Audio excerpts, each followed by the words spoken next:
So in the last class we dealt with introduction to TQM first, then we moved to the various definitions of TQM. Then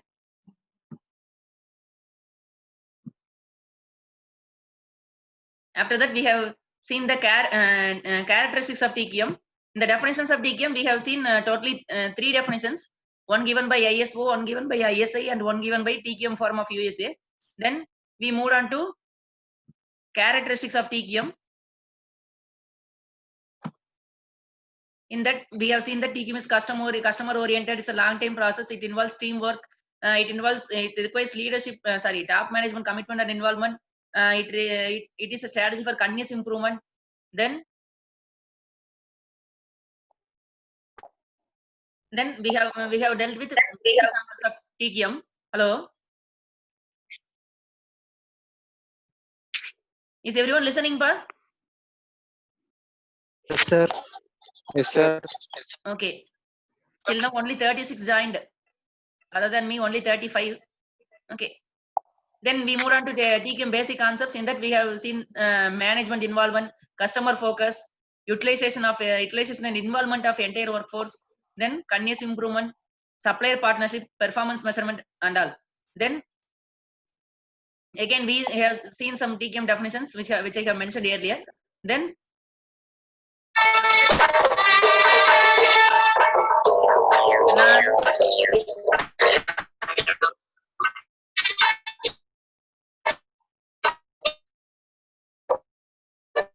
one second, I have to mute everyone.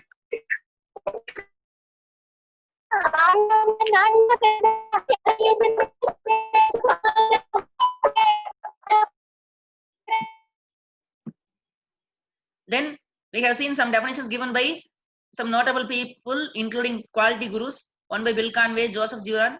Then we moved on to TQM framework. In that TQM framework involves, first of all, quality gurus. About seven gurus from 4 from US and 3 from Japan. They have given a lot of contributions towards the implementation of TQM and the concepts of TQM. Then below that we have seen tools and techniques of TQM, including benchmarking, that is setting standards, Six Sigma for reduction of variations and reduction of defects. Then 7 traditional tools. Then 7 new tools. Then FMEA for finding the most severe defects and eliminating them. Then quality circle. It's an interdisciplinary team formed in order to improve the quality. Then quality function deployment. It's a tool used to convert the voice of the customers into technical requirements and to see their relationship. Then Tauchi loss function, which defines quality in terms of loss incurred by the society due to deviations from the quality. Then TPM for improving the overall equipment efficiency of all the equipments and their uptime and improve their uptime. Then on the other side, there are TQM principles and practices involving leadership, then quality statements, then focus on customers, then employee involvement and empowerment, then performance appraisal system for employees and recognition.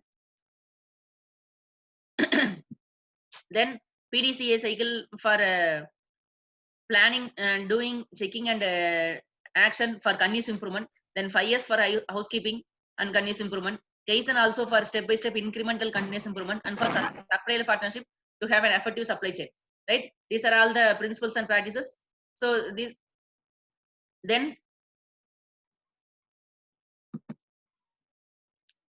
is a framework in another form. Then we have seen the principles of TQM. Customer requirements must be met at first time every time. Then we have to have requirements of internal and external customers. Every employee must be involved in an effective manner. They should actively participate. Then two-way communication is essential. Then training needs of the employees must be identified and given according to the requirements. Then top management should be actively involved and committed. Then continuous improvement culture should be there. And supplier management should be should play an important role. Then value adding jobs must be given importance. Then quality improvement, waste reduction, cost reduction, then prevention of problems, then creativity and performance measurement system and teamwork. These are all the principles of TQM we have seen. Then the barriers or obstacles which hinder the effective implementation of TQM, lack of management commitment, inability to change the organizational culture, improper planning, lack of training, lack of continuous improvement, incompatible organizational structures and isolated departments, ineffective performance measurement systems and data measurement systems, then inadequate addition to customers and inadequate use of teamwork and empowerment of teams. These are all the barriers which are obstacles to implement TQM in an organization. Then benefits of TQM improved quality, employee participation improvement, then teamwork, improvement of work relationship, and higher customer satisfaction. These are all the benefits of TQM. And also employee satisfaction improvement in increased productivity, improved communication among employees, then increased profitability and increased market share. These are all the TQM benefits. So once again, these are all the things which we have seen in the last class, right? So now we are going to deal with quality gurus and their contributions. Once again,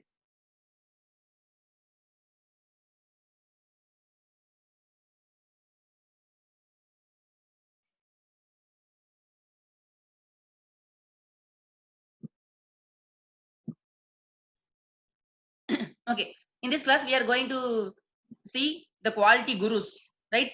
As I earlier mentioned already, there are 5 American gurus and 4 Japanese gurus, right? So American quality gurus were Walter Sheward, Edward Deming, Joseph Juran, Philip Crosby, and Hermann Feigenbaum. Okay, these are all American quality gurus. And Japanese quality gurus were Kaoru Ishikawa, Jenichi Taguchi, Shigo Shingo, and Masaka Imai. These people are from Japan, right? So these people, what they did, they have contributed a lot to the development of quality management systems, right? So இதுல என்னன்னா வந்து இவங்க ஒருத்தரும் ஒரு மாதிரியான விஷயங்களை சொல்லியிருப்பாங்க. ஒருத்தர் வந்து மெஷர்மெண்ட் சிஸ்டம் வேணும் பாரு, ஒருத்தர் மெஷர்மெண்ட் சிஸ்டம் வேண்டாம் பாரு, ஓகேவா? ஒருத்தர் வந்து கன்னியஸ் இம்ப்ரூவ்மெண்ட்டை ஃபோக்கஸ் பண்ணும் பாரு, ரைட்டா? இந்த மாதிரி ஒருத்தர் ஒரு பாயிண்ட் சொல்லியிருப்பாங்க. பட் இதுல வந்து எது தப்பு எது சரிங்கிறதுலாம் கிடையாது, ஓகேவா? அவங்கவுங்க இருந்த காலகட்டத்துக்கு ஏத்த மாதிரி, அவங்களோட பீரியட்ஸ்க்கு ஏத்த மாதிரி அவங்கவுங்க வந்து அவங்களோட என்விரான்மெண்ட்டை பொறுத்து அவங்க வந்து அவங்களோட கான்ட்ரிபியூஷன்ஸ் கொடுத்துருக்காங்க, ரைட்டா? சோ இப்போ நம்ம வந்து we are going to see one by one. First one is Edward Deming, right? He is well versed in statistics and sampling methods, okay va? So he is from US. Let us see his contributions. So first of all, his contributions are Deming's PDCA cycle, then 7 deadly diseases of management, and Deming's 14 points on route to quality, okay va? So இவரோட contributions 3, okay va? PDCA cycle னு சொல்லியிருக்காரு, then 14 points about quality அது ஒன்னு சொல்லியிருக்காரு, அப்புறம் 7 deadly diseases of management ஒன்னு சொல்லியிருக்காரு. மேனேஜ்மெண்ட்ல இருக்கிற முக்கியமான 7 ப்ராப்ளம்ஸ் என்னென்ன அப்படிங்கறதெல்லாம் சொல்லியிருக்காரு. So we are going to see one by one. So first one வந்து PDCA cycle, that means plan do check act cycle, ஓகேவா? சோ இதுல என்னன்னா ஃபர்ஸ்ட் ஒரு ப்ராஜெக்ட், ஒரு குவாலிட்டி இம்ப்ரூவ்மெண்ட் ப்ராஜெக்ட் எடுத்துக்கோங்களேன், ரைட்டா? அத வந்து நம்ம எப்படி வந்து அந்த ப்ராஜெக்ட்டை வந்து ரன் பண்ண போறோம், எப்படி நம்ம வந்து step by step continuous quality improvement பண்ண போறோம் அப்படிங்கறத வந்து இவர் டெமிங் சொன்னது, ரைட்டா?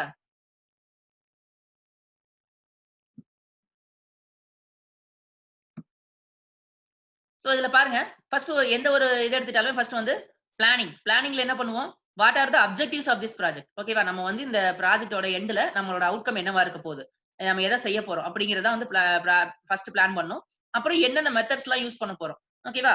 So what is needed, what is required, what are the methods to run this project அப்படிங்கறது எல்லாமே வந்து இதுலயே முடிவு பண்ணிக்கோங்க. அப்புறம் வந்து என்ன மெத்தட்ஸ் அப்படிங்கறது வந்து நம்ம என்னென்ன ப்ராசஸ் யூஸ் பண்ண போறோம், ஓகேவா? என்னென்ன டேட்டா மெஷர்மெண்ட் சிஸ்டம்ஸ் யூஸ் பண்ண போறோம், இந்த மாதிரியான விஷயங்கள் எல்லாம் வந்து பிளானிங் ஸ்டேஜ்லயே வந்து பிக்ஸ் பண்ணிப்பாங்க. Then the next stage is doing, ஓகேவா? சோ அங்க என்ன பண்ணணும், இந்த பிளானை எக்ஸிக்யூட் பண்ணணும், ஓகேவா? அப்ப என்ன பண்ணணும், இதுக்கான ரிசோர்சஸ் எல்லாம் வந்து நம்ம ஃபர்ஸ்ட் வாங்கணும். ஓகேவா? பினான்சியல் ரிசோர்சஸ், ஹியூமன் ரிசோர்ஸ், இந்த மாதிரி அந்த எக்ஸ்பர்டைஸ் யார் யார் வேணுமோ அவங்க எல்லாம். ஓகேவா? அப்புறம் மெஷினரிஸ் வேணும்னா மெஷினரிஸ், அந்த மாதிரியான ரிசோர்சஸ் எல்லாம் வந்து ஃபர்ஸ்ட் ப்ராடக்ட் உள்ள கொண்டு வந்துட்டு then they will train the people in this project. Okay va, what are all the capabilities to be demonstrated by the people, that those training will be given to the people involved. Then at the next stage they will execute this plan. Okay va, அப்படி plan வந்து execute பண்ணி கொண்டு போயிட்டு இருப்பாங்க. அப்ப என்ன பண்ணணும், for example இப்போ ஒரு பிளான்ங்கிறது நம்ம ஒரு காம்பவுண்டோட டிசைன் வச்சுப்போமே. ஓகேவா? தென் இந்த doing part we are manufacturing that component. ஓகேவா? இந்த செக்கிங் பார்ட் என்ன பண்றோம், they will do checking. That means they will check whether we are going in the right path. Okay va, as planned are we doing, are we planned as doing அப்படிங்கிற மாதிரி இவங்க check பண்ணுவாங்க. That means என்னன்னா, இப்போ ஒரு turning ஆபரேஷனே பண்றோம். ஓகேவா? For example, ஓகேவா, ஒரு 10 mm ஒரு ராடு டயாமீட்டர் வந்து டர்ன் பண்ணணும் அப்படிங்கிறது. இப்போ இந்த செக்கிங் ஃபேஸ்ல என்ன பண்ணுவாங்கன்னா, அந்த டயாமீட்டர் செக் பண்றதுன்னு வச்சுக்கோங்களேன். ஓகேவா? 10 mm இருக்கா, இல்ல டீவியேஷன்ஸ் அதிகமா இருக்கா அப்படிங்கிற மாதிரி செக் பண்றாங்க. ஓகேவா? So we are checking against the objectives. இந்த ப்ராஜெக்டோட அப்ஜெக்டிவ் என்ன, இதோட கோல் என்ன, இதை நம்ம வந்து அச்சீவ் பண்றதுக்கான கரெக்டான வேல தான், கரெக்டான பாத்துல தான் போயிட்டு இருக்குமா அப்படிங்கறத இந்த மெஷர்மெண்ட், இந்த சில மெட்ரிக்ஸ் எல்லாம் இருக்கும். ஓகே, அந்த மெட்ரிக்ஸ் எல்லாம் வச்சுக்கிட்டு they will analyze. ஓகேவா? then if they find any deviation, ஓகேவா, இப்போ 10 mm பதிலா 9.5 mm இருக்கு, 10.5 mm இருக்கு, அந்த மாதிரி. ஓகேவா? if they are deviating from the project objectives, then they will take immediate actions. ஓகேவா? what are all the things to do, ஓகேவா, what are all the remedies required, they will take immediate actions against the deviations. அதுக்கப்புறம் என்ன பண்ணுவாங்க, அதுக்கப்புறம் மறுபடியும் check பண்ணுவாங்க. ஓகேவா? Check பண்ணி நம்ம கரெக்டா போயிட்டு இருக்குமான்னு பாப்பாங்க. அப்புறம் ஆல்சோ ஃபியூச்சர் ஆக்ஷன்ஸ். ஓகேவா? இந்த ப்ராஜெக்ட் முடிஞ்சிச்சு, ரைட்டா? இப்போ அடுத்து என்ன பண்ணணும், அடுத்த ப்ராஜெக்ட், அடுத்து இந்த இது என்ன சொல்றோம், நம்ம வந்து கன்டினியூஸ் இம்ப்ரூவ்மென்ட்னு சொல்றோம் இல்லையா? அப்போ வந்து என்ன பண்ணுவாங்க, இதுல ஒரு ஸ்டெப் இம்ப்ரூவ் ஆயாச்சு, அதுக்கப்புறம் என்ன பண்ணணும், இதுக்கு அடுத்த கோல். ஓகேவா? இதுக்கு அடுத்து நம்ம இன்னும் அடுத்த ஸ்டெப் எப்படி போக போறோம் அப்படிங்கறத முடிவு பண்ணி அதுக்கான ஃபியூச்சர் ஆக்ஷன்ஸ் என்னென்ன அப்படிங்கறது இந்த பேஸ்ல வந்து டிசைன் பண்ணுவாங்க. ஓகேவா? சோ ஃபர்ஸ்ட் வந்து ஒரு ப்ராஜெக்ட் எடுத்துப்பாங்க, அந்த ப்ராஜெக்ட்டுக்கான பிளானிங் ஸ்டேஜ் இது. அந்த பிளானை வந்து எக்ஸிக்யூட் பண்ணுவாங்க. எக்ஸிக்யூட் பண்றது எல்லாமே வந்து கரெக்டா போயிட்டு இருக்கா அப்படிங்கிறது they will check. if there are any deviations, they will take remedial actions. அதுக்கப்புறம் அந்த சைக்கிள் க்ளோஸ் ஆயிரும். அந்த இம்ப்ரூவ்மெண்ட் ஃபேஸ் முடிஞ்சு, அதுக்கப்புறம் அடுத்த ஃபேஸ்ல இன்னும் அடுத்த ஸ்டேஜுக்கு எப்படி இம்ப்ரூவ் ஆகுது அப்படிங்கிற ஃபியூச்சர் ஆக்ஷன்ஸையும் வந்து இந்த ஃபேஸ்ல டிசைன் பண்ணி அந்த அடுத்த ப்ராஜெக்டோட பிளானிங் ஃபேஸ்க்குள்ள கொண்டு போவாங்க. So this is a continuous cycle. ஓகேவா? அதனாலதான் வந்து டிகிஎம் வந்து கண்டினியூஸ் இம்ப்ரூவ்மெண்ட் ஆக்டிவிட்டிஸ் அப்படிங்கிறோம். ஓகேவா? சோ இந்த பிடிசிஏ சைக்கிள் எல்லாத்துக்கும் ஓகேவாப்பா? Hello, yes sir. PDCA cycle ஓகேவா? இதுல எதுவும் டவுட்ஸ் இருக்கா? இதுல இவ்வளவுதான், வாட் இஸ் வாட் அப்படிங்கிறது தான். சரியா? 4 phase, we are just explaining 4 phases, அவ்வளவுதான். Yes sir. ஓகேங்க சார். ஓகேவா? then okay sir. சரி, இந்த டெமிங்ஸ் 14 பாயிண்ட்ஸ்க்கு முன்னாடி we are going to see 7 deadly diseases of management. ஓகேவா? அது இந்த ஸ்லைட்ல இல்ல, I will tell. ஓகேவா? what are all the 7 major problems that to be looked upon seriously in a management. ஓகேவா? அப்படிங்கிறது ஃபர்ஸ்ட் வந்து lack of consistency of purpose. ஓகேவா? we have to have a purpose. ஓகேவா? for every organization, for every project we have to have a goal. ஓகேவா? we have to have a purpose. ஓகேவா? So அந்த purpose வந்து it should be consistent also. ஓகேவா? அதுல வந்து there should not be any inconsistency, there should not be any deviations. ஓகேவா? the purpose should be clearly defined and clearly communicated to every people in the organization. ஒன்னு. ரெண்டாவது, emphasis on short term profits. ஓகேவா? அதாவது இப்போதைக்கு நம்ம வந்து இந்த ப்ராஜெக்டை ஏதோ ஒரு மாதிரி பண்ணி இந்த இடத்துல நம்ம ப்ராஃபிட் சம்பாரிச்சா போதும், அதுக்கப்புறம் வர்ற பிரச்சனைகள் அப்புறம் பாத்துக்கலாம் அப்படிங்கிற மாதிரி எல்லாம் இருக்கக்கூடாது. ஓகேவா? அப்படி இருந்தா மேனேஜ்மெண்ட்டுக்கு அது மிகப்பெரிய ஆபத்து. ஓகேவா? So we have to think in terms of long term, not in short term அப்படிங்கிற மாதிரி சொல்றாங்க. ஓகேவா? then third one, reliance on performance appraisal and metrics. ஓகேவா? இவரு டெமிங்க பொறுத்த வரைக்கும் பெர்ஃபார்மன்ஸ் அப்ரைசல் மெரிட்ஸ் இத வந்து அவர் வந்து என்கரேஜ் பண்ணல. he is not for performance appraisal and metrics. ஓகேவா? ஏன் அப்படின்னா, if we start appraising the performance based on some metrics, people will think in terms of quantity only, not in terms of quality. ஓகேவா? அதாவது இன்னைக்கு ஒரு 100 component நம்ம machine பண்ணா போதும், நமக்கு வந்து இன்னைக்கான சேலரி கிடைச்சிடும், நம்ம வந்து 110 காம்பவுண்ட்னா இன்சென்டிவ் கொடுப்பாங்க அப்படிங்கிற மாதிரி வெறும் குவான்டிடேட்டிவ் டேர்ம்ஸ் எல்லாம் பீப்புள் திங்க் பண்ணுவாங்க. அப்ப காம்பவுண்ட் அடிச்சு ஓடிட்டே இருப்பாங்க. They will not think about quality. So அதனால பெர்ஃபார்மன்ஸ் அப்ரைசல் வந்து இவர் வந்து எதிர்க்கிறாரு டெமிங். ஓகேவா? இது வந்து ஒரு குருவோட வியூவும் ஒரு மாதிரி இருக்கும். Some people will support performance appraisal. ஓகேவா? But he is against performance appraisal system. அப்புறம் ஸ்டாஃப் மொபிலிட்டி. ஓகேவா? அதாவது உள்ள வர staff, if a person comes into an organization, he should be trained for in an activity, then he should be posted in that. Okay va? So for training, the organization is going to spend a lot. Okay va? Also for not only training, okay va, starting from his recruitment, okay va, உள்ள அவன வேலைக்கு எடுக்கிறதுல இருந்து ஆர்கனைசேஷனுக்கு வந்து he spends a lot on him. Okay va? அப்போ if he suddenly moves out of the organization, okay va, appo vandu if he is not retained by the organization, then all the expenses are a loss to that organization. Okay va? Appo the organization should ensure that the staffs are retained. Okay va? யார் அவங்க எல்லாம் வேலைக்கு எடுக்கிற எல்லாருமே வந்து அந்த கம்பெனிலே கண்டினியூஸா work பண்றாங்க அப்படிங்கறத வந்து the organization should ensure. அப்பதான் வந்து அவங்களுக்கு பெனிஃபிட். so staff mobility வந்து கம்மியா இருக்கணும். then reliance on financial figures. okay va? நம்ம சேல்ஸ் எவ்வளவு பண்ணோம், ப்ராஃபிட் எவ்வளவு அப்படிங்கறத மட்டுமே வந்து நம்ம வந்து மனசுல வச்சுட்டு செயல்படக்கூடாது. ஓகேவா? குவாலிட்டி ப்ராடக்ட்டை வந்து கஸ்டமருக்கு டெலிவர் பண்றது வந்து நம்ம என்ஷூர் பண்ணணும். வெறும் பினான்சியல் ஆஸ்பெக்ட்ஸ் மட்டும் பார்த்துக்கிட்டு இருந்தா நம்மளால வந்து இம்ப்ரூவ் ஆக முடியாது அப்படிங்கிறது இவரோட பாயிண்ட். தென் எக்ஸசிவ் மெடிக்கல் காஸ்ட். ஓகேவா? சோ ஒர்க்கர்ஸ், அதாவது எம்ப்ளாயிஸ்க்கு வந்து அடிக்கடி இந்த மாதிரி ஆக்சிடென்ட்ஸ், அந்த மாதிரி ஃபேக்டரியில இருக்குன்னா அடிக்கடி ஆக்சிடென்ட்ஸ் இதெல்லாம் ஆகுறது. இதன் மூலமா என்ன ஆகும், ஆர்கனைசேஷனுக்கு வந்து அது வந்து எக்ஸ்பென்ஸ் தான். ஓகே, அது வந்து லாஸ் தான். சரியா? அப்ப வந்து நம்ம ஆக்சிடென்ட்ஸ் எல்லாம் எந்த அளவுக்கு பிரிவென்ட் பண்ணணுமோ அந்த அளவுக்கு பிரிவென்ட் பண்ணிட்டோம்னா இந்த காசு நமக்கு மிச்சம். ஓகேவா? ஒரு ஆர்கனைசேஷன் அப்ப வந்து எக்ஸசிவ் மெடிக்கல் காஸ்ட் வந்து இருக்கக்கூடாது. அது வந்து it's disease for management. Also excessive legal cost. ஓகேவா? சோ அடிக்கடி ஏதாவது லீகல் இஷ்யூ வந்துகிட்டே இருக்குது அப்படின்னாலும் அது வந்து it's loss to the management. ஓகேவா? அதையும் வந்து முடிஞ்ச வரைக்கும் கம்மி பண்ணி பாத்துக்கணும். These are all the 7 deadly diseases of management as said by Deming. ஓகேவா? lack of consistency of purpose, emphasis on short term profits, reliance on performance appraisal and merits, staff mobility, reliance on financial figures, excessive medical cost and excessive legal cost. ஓகேவா? then அடுத்தது we are moving into Deming's 14 points for management, right? so இதுதான் ரொம்ப ரொம்ப முக்கியம் இந்த டாபிக்ல. First point வந்து create constancy of purpose towards improvement of products and service. ஓகேவா?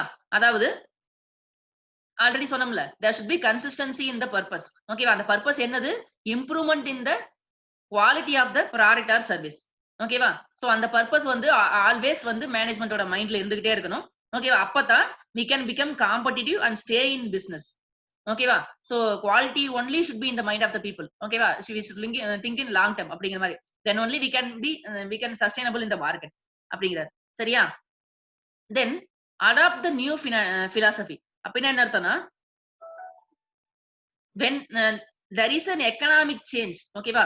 ஒரு கட்டத்திலயும் ஒண்ணு. அப்ப ஃபர்ஸ்ட் பாத்தீங்கன்னா இண்டஸ்ட்ரியல் ரெவல்யூஷன் 1 வந்துச்சு, இப்ப 2 3, இப்ப இண்டஸ்ட்ரி 4.0 அப்படிங்கிறோம். ஓகேவா? ஒரு கட்டத்திலயும் வந்து டெக்னாலஜி அட்வான்ஸ்மெண்ட்ஸ், ஓகேவா, அதுக்கப்புறம் கஸ்டமர்ஸோட ரிக்வயர்மெண்ட்ஸ் இதெல்லாமே மாறிட்டே போக போக the organization should என்ன சொல்ற, அடாப்ட் நியூ பிலாசபி. ஃபர்ஸ்ட் வந்து லீடர்ஷிப் வந்து சேஞ்ச் ஆகணும். ஓகேவா? லீடர்ஷிப்போட மைண்ட் செட் வந்து சேஞ்ச் ஆகி அவங்க வந்து they should adopt new philosophy in order to meet the fastly changing requirements of the customer and also fastly changing situations in the market. ஓகேவா? So அப்பப்போ வந்து நியூ பிலாசபிஸ் அடாப்ட் பண்ணிட்டே இருக்கணும் அப்படிங்கிறாங்க. ஓல்டன் தாட்ஸ்லயே வந்து ஸ்டக் ஆயிட்டு இருக்க கூடாது. they have to accept the change and they have to develop, evolve அப்படிங்கிறாரு டெமிங். ஓகேவா? மூணாவது, cease dependence on inspection to achieve quality. அதாவது ஒரு காம்போனன்ட், இந்த காம்போனன்ட் வந்து we are designing, we are manufacturing, machining, then finally we are checking in the inspection stage. ஓகேவா? at that stage we are finding that the diameter of the component is 10.5 mm instead of 10 mm. ஓகேவா? அப்படி இருக்க கூடாது. ஓகேவா? So அப்ப we have to look into the process. ஓகேவா? அந்த ப்ராசஸ்லயே வந்து நம்ம ஆன்லைன் செக்கிங், ஓகேவா, கரெக்டா 10 mm வந்தோடனே அது வந்து ஸ்டாப் ஆயிருக்கிற மாதிரி. ஓகேவா? அது வரைக்கும் வந்து மெஷின் ஓடிட்டே இருக்கணும். அப்போ we have to incorporate the quality into the process. we should not rely only upon the inspection stage. கடைசியா வந்து அதை செக் பண்ணி தப்புன்னு கண்டுபிடிச்சு மறுபடியும் வந்து என்ன என்ன சொல்றது ரீமெஷினிங் பண்றது கூடாது. ஓகேவா? அந்த மாதிரி இன்ஸ்பெக்ஷன்ல மட்டுமே ரிலே ஆயிருக்க கூடாது. அது வந்து it causes lot of rework and lot of loss to the company. ஓகேவா? Then end the practice of avoiding the business based on price tag. ஓகேவா? அதாவது இப்போ ஒரு சப்ளையர்ட்ட ஒரு ப்ராடக்ட் வாங்குறோம். ஓகேவா? அவன் வந்து 10 ரூபாய்க்கு குடுக்குறான் அந்த அந்த ரா மெட்டீரியல். ஓகேவா? அவன்ட்ட ஒரு தடவ வாங்கிரும். செகண்ட் பேட்ச் வந்து ஒரு 3 சப்ளையர கான்டாக்ட் பண்றோம். Another supplier gives the component for 9 rupees. ஓகேவா? அப்போ டக்குன்னு அந்த சப்ளையர் கூட வந்து அந்த சப்ளையருக்கு தாவிடக்கூடாது. ஓகேவா? வெறும் பிரைஸ் மட்டுமே அடிப்படையா வச்சு we should not change the suppliers often. ஓகேவா? அதுக்கு பதிலா என்ன பண்ணணும் அப்படின்னா ஒரே supplier we should maintain a partnership and long term loyal relationship with the supplier. ஓகேவா? அப்படி மெயின்டைன் பண்ணோம் அப்படின்னா if we bargain he will give at a lower price. ஓகேவா? அப்படிதான் நம்ம வந்து காஸ்ட் ரெடியூஸ் பண்ணிக்கணுமே தவிர often we should not change the suppliers. Hello, can I'm hearing some noise. யாராவது பேசுறீங்களாப்பா? பூவரசன் ஏதாவது பேசுறியாப்பா? இல்லைங்க சார், அது பேசுறீங்க சார், நான் மியூட் பண்ணி தான் சார் வச்சிருக்கேன். சரி சரி, உங்க பேர் வந்துச்சு அதனால கேட்டேன், வேற ஒண்ணும் இல்ல. Okay right. So then improve constantly and forever every process for planning, production and service. ஓகேவா? அதாவது ஒரு ப்ராசஸ், அதாவது நம்மளோட அல்டிமேட் எய்மே வந்து பாத்தீங்கன்னா கண்டினியூஸ் இம்ப்ரூவ்மெண்ட். ஓகேவா? அது பிளானிங், ப்ரொடக்ஷன், சர்வீஸ். ஓகேவா? எல்லா இடத்துலயும் வந்து we have to continuously improve. ஓகேவா? அப்படிங்கிறது ஒரு மெயின் ஸ்ட்ராட்டஜி. ஓகேவா? அப்பதான் வந்து நம்மளோட ப்ராடக்ட் காஸ்ட் நம்ம குறைக்க முடியும். we can improve the market share and we can increase the profitability. ரைட்டா? அப்படிங்கிறது லெமிங்கோட 5th பாயிண்ட். தென் இன்ஸ்டிடியூட் தி ட்ரைனிங். பிரபாகரன் பிரபாகரன் சார் என்னப்பாச்சு? சரி ஓகே சரியா? Institute training on the job and retain the staff. ஓகேவா? சோ அப்ப வந்து ஒருத்தர் வந்து வேலைக்கு எடுக்கிறோம்னா அவங்க வந்து எந்த இடத்துல எந்த டிவிஷன்ல நம்ம வந்து அவங்கள வந்து ஒர்க்ல போட போறோமோ அந்த ஒர்க்குக்கு ஏத்த மாதிரி அவங்களுக்கு வந்து அப்ரோப்ரியேட் ட்ரைனிங் கொடுக்கணும். அதே சமயம் வந்து அவங்கள வந்து முடிஞ்ச வரைக்கும் ரிட்டைன் பண்ணிக்க பார்க்கணும் ஆர்கனைசேஷன்ல. ஓகேவா? அப்பதான் அவங்களுக்கு ட்ரைனிங் கொடுத்ததுக்கு அவங்க வந்து எஃபெக்டிவா ஒர்க் பண்ண முடியும். திருப்பி he can give back to the organization. ஓகேவா? அது வந்து ஒரு பாயிண்ட். Then adopt and institute leadership. ஓகேவா? we should not treat the employees as workers. ஓகேவா? we should give appropriate training and appropriate powers and make them leaders. ஓகேவா? we should maintain proper communication with them in both ways. ஓகேவா? also we should empower them with the decision making powers so that we have to make them leaders, not only keeping them as workers. அப்படிங்கிறது ஒண்ணு. அடுத்தது drive out fear. ஓகேவா? நமக்கு இது பண்ணா வேலை போயிருமா, இந்த மாதிரி பெர்ஃபார்மன்ஸ் அப்ரைசல் சிஸ்டம் எல்லாம் இருந்துச்சுன்னா நமக்கு வந்து சம்பளம் கட் பண்ணிடுவாங்களா, இன்கிரிமெண்ட் இருக்காதா அப்படிங்கிற மாதிரியான there should not be any fear among the employees. ஓகேவா? without fear only they can work effectively. ஓகேவா? a happy man is a productive man அப்படிங்கிற மாதிரி.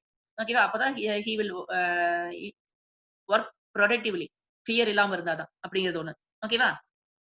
then break down the barriers between departments. ஓகேவா? and between the staff areas.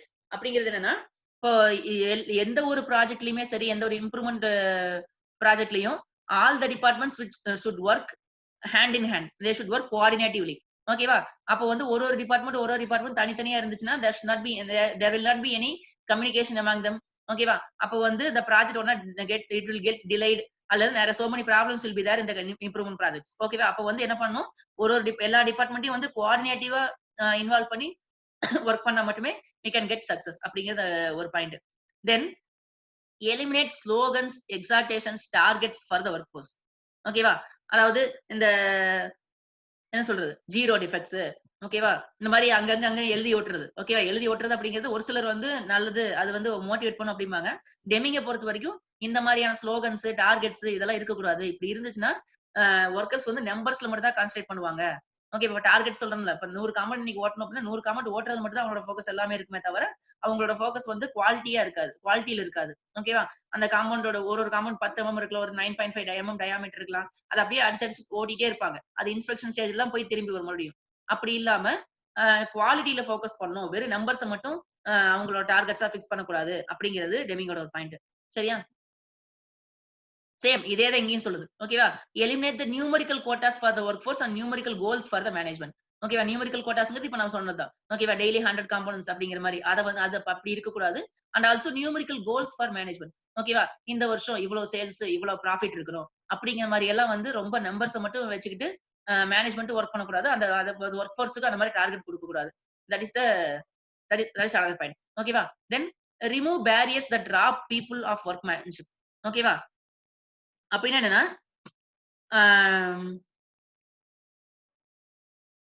There should be pride of workmanship. ஓகேவா? ஒருத்தரும் வந்து அந்த ஒர்க்கரும் சரி, அந்த சூப்பர்வைசர்ஸும் சரி, மேனேஜர் லெவல்ல இருக்கிறவங்களும் சரி, டாப் மேனேஜ்மென்ட்ல இருக்கிறவங்களும் சரி, they should be pride of their job. ஓகேவா? அவங்க ஜாப் வந்து அவங்க ரொம்ப பிடிச்சு போய் செய்யணும். ஓகேவா? அதுக்கு பதிலா இந்த மாதிரி டார்கெட்ஸ் எல்லாம் குடுத்து, பெர்ஃபார்மன்ஸ் அப்ரைசல் சிஸ்டம்ஸ் எல்லாம் வச்சு, அவங்கள வந்து பயமுறுத்தி, அவங்கள வந்து ஓவரா அ ஸ்ட்ரெஸ்ஸுக்கு உட்படுத்தி ஒர்க் வாங்கக்கூடாது. ஓகேவா? அவங்க வந்து அந்த வேலைய பிடிச்சு போய் செய்யணும். There should be workmanship. Pride of work should be there among the employees. அப்படிங்கிறதுல இருந்து நம்ம பாத்துக்கணும். அப்படிங்கிறது ஒரு பாயிண்ட். Then institute vigorous programme of education and self improvement. ஓகேவா? இது அகைன் ஒர்க்கர்ஸ்க்கு தேவையான ட்ரைனிங் அப்பப்போ கொடுத்துட்டே இருக்கணும். அவங்களோட செல்ஃப் இம்ப்ரூவ்மெண்ட்டையும் வந்து நம்ம ஃபோக்கஸ் பண்ணணும். ஒருத்தரும் இம்ப்ரூவ் ஆனாதான் வந்து ஆர்கனைசேஷன் டோட்டலா இம்ப்ரூவ் ஆகும். அப்படிங்கிறது வந்து one of the points. Then put everybody in the company into work to accomplish the transformation. Transformation is every one job. ஓகேவா? அதாவது எல்லாரையுமே இன்வால்வ் பண்ணி ஒர்க் பண்ணணும். ஓகேவா? ஒரு சேஞ்ச், ஒரு இம்ப்ரூவ்மென்ட் ப்ராஜெக்ட் இருக்குன்னா, every one in the organisation should be involve in the project. அப்படிங்கிறது தான் வந்து இந்த பாயிண்ட். சரியா? சோ இதுதான் வந்து டெமிங்கோட 14 பாயிண்ட்ஸ். சோ ஒரு தடவை பாத்துருவோம். கான்ஸ்டன்சி ஆஃப் பர்பஸ் இருக்கணும். அந்த பர்பஸ் என்னன்னா improvement of quality. Then changing market situation, changing customer ரிக்வயர்மெண்ட்ஸ்க்கு ஏத்த மாதிரி நியூ பிலாசபிஸ் அடாப்ட் பண்ணணும். ஓகேவா? இன்ஸ்பெக்ஷன் மட்டுமே நம்பி இருக்க கூடாது. ப்ராசஸ்ல வந்து குவாலிட்டி இன்கார்பரேட் பண்ணணும். அதே மாதிரி பிரைஸ் டேக்க பொறுத்து மட்டுமே எப்பவுமே வந்து ஒரு சப்ளையரை வந்து செலக்ட் பண்ணக்கூடாது.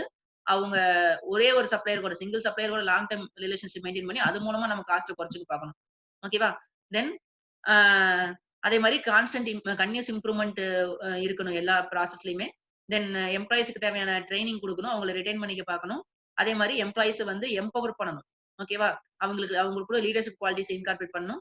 அதே மாதிரி அவங்களுக்குள்ள இருக்கிற ஃபியரை வந்து ஃபியர் இல்லாம அவங்கள ஒர்க் பண்ண விடணும். ஓகேவா? அதுக்கப்புறம் வந்து எல்லா எல்லா எல்லா டிபார்ட்மெண்ட்ஸையும் வந்து கோஆர்டினேட்டிவா சேர்ந்து ஒர்க் பண்ண வைக்கணும். இந்த ஸ்லோகன்ஸ், டார்கெட்ஸ் இதெல்லாம் இருக்கக்கூடாது. நியூமெரிக்கல் டார்கெட்ஸ் இருக்கக்கூடாது. அதே மாதிரி ஒருத்தரும் தங்களோட வேலையை பிடிச்சு போய் செய்யற மாதிரி, ஓகே, ஒர்க்மேன்ஷிப் பிரைட் இருக்கிற மாதிரி அவங்கள வந்து நம்ம பாத்துக்கணும். Then self there should be enough education and self improvement opportunities for the employees. அப்புறம் வந்து எல்லாத்தையும் இன்வால்வ் பண்ணி ஒர்க் பண்ணணும் எந்த ஒரு ப்ராஜெக்ட்லயும். ஓகேவா? These are all the points. So இந்த லெக்சர்ல நம்ம வந்து என்னென்ன பார்த்திருக்கோம்னா, லாஸ்ட் கிளாஸோட recap we have seen. Then introduction to quality gurus and Deming's contributions. Okay, there are totally 3 contributions by Deming. One is PDCA cycle, then 7 deadly diseases of management, and Deming's 14 points on route to quality.